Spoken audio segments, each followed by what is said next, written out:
தாய் தமிழ் உறவுகளுக்கு வணக்கம். முதலமைச்சருடைய 100 கோடி சொத்துக்கள் முடக்கம் என்ற தலைப்பில் இந்த காணொலியை காண்கிறோம். முதலமைச்சருடைய 100 கோடி ரூபாய் மதிப்பிலான சொத்துக்கள் முடக்கம் அமலாக்கத்துறை முடக்கியுள்ளது என்ற தலைப்பில் இந்த காணொலியை நாம் காண்கிறோம். கர்நாடக மாநில முதலமைச்சர் சித்தராமையா காங்கிரஸ் கட்சியை சார்ந்தவர். அவர் காங்கிரஸ் கட்சியை சார்ந்தவர் என்பதால் பாஜக அமலாக்கத்துறை மூலமாக குடைச்சல் கொடுத்து வருகிறது. அங்கு மூடா ஊழல் என்ற ஒரு மிகப்பெரிய ஊழல் பூதாகரமாக கிளம்பியுள்ளது.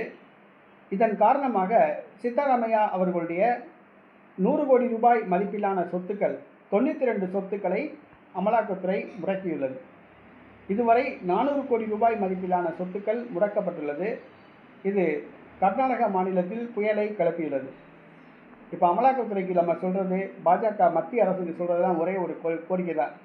கர்நாடக மாநில முதலமைச்சருடைய சொத்துக்களை முடக்குனீங்கல்ல, இங்கே தமிழ்நாட்டில் முதலமைச்சர் ஒருத்தர் இருக்கார், மு.க. ஸ்டாலின். அவருடைய சொத்துக்களை எப்போ முடக்க போகிறீங்க?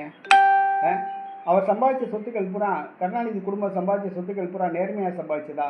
கிடையாது. கோடி கோடியாக கொள்ளையடித்து சம்பாதிச்ச சொத்துக்கள் தான்.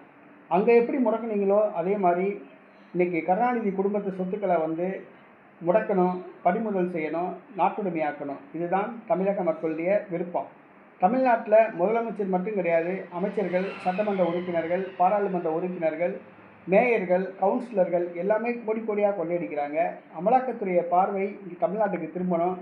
தமிழக முதலமைச்சருடைய வீட்டில் அமலாக்கத்துறை சோதனை நடத்தணும். சொத்துக்கள் பறிமுதல் செய்யப்படணும். அந்த சொத்துக்கள் நாட்டுடைமையாக்கப்படணும். தகுந்த தண்டனை வழங்க வேண்டும். இதுதான் தமிழக மக்களுடைய எதிர்பார்ப்பு. அமலாக்கத்துறை இதை செய்ய வேண்டும்.